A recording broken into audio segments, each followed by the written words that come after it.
చేపల పులుసుని చాలా రకాలుగా చేస్తూ ఉంటారు. గ్రేవీ తిక్కుగా రావాలి అంటే ఒకసారి ఇలా ట్రై చేసి చూడండి. మనం తీసుకొచ్చుకున్న చేపల్ని గిన్నెలో వేసి దాంట్లో కొంచెం ఉప్పు వేసి ముక్కలన్నిటికీ బాగా పట్టేలాగా కలిపి వాటర్తో కడుక్కోవాలి. వాటర్ ఇలా వైట్గా వచ్చే వరకు 4-5 సార్లైనా చేపల్ని బాగా కడిగి వాటర్ వంపేసి ఆ చేపల్లో టేస్ట్కి తగినంత కారం, ఉప్పు, పసుపు, వేయించి పౌడర్ చేసుకున్న ధనియాలు, జీలకర్ర, మెంతుల పొడి, అల్లం వెల్లుల్లి పేస్ట్ కూడా వేసి ముక్కలకు పట్టేలాగా బాగా కలుపుకొని పక్కన పెట్టుకోవాలి.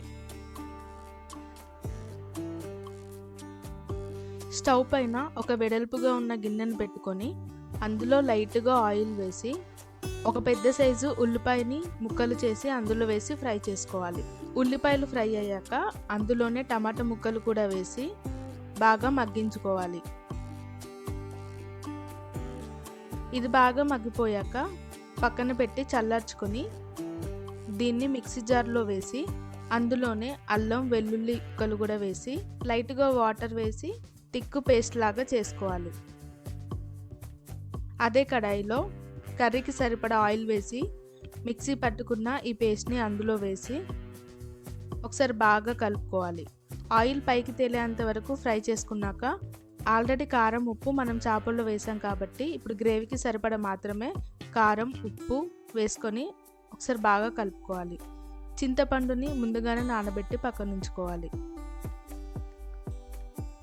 ఈ చింతపండు నుండి జ్యూస్ని తీసి ఇందులో వేసి ఒకసారి బాగా కలుపుకొని గ్రేవీకి సరిపడా వాటర్ వేసి మూత పెట్టి ఉడికించుకోవాలి.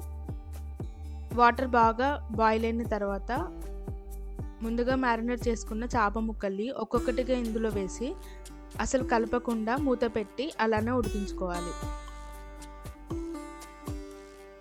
కాసేపటికి మూత తీసి ఒకసారి వీటిని ఇలా లైట్గా కదిపేసి అందులోనే కొత్తిమీర వేసుకోవాలి.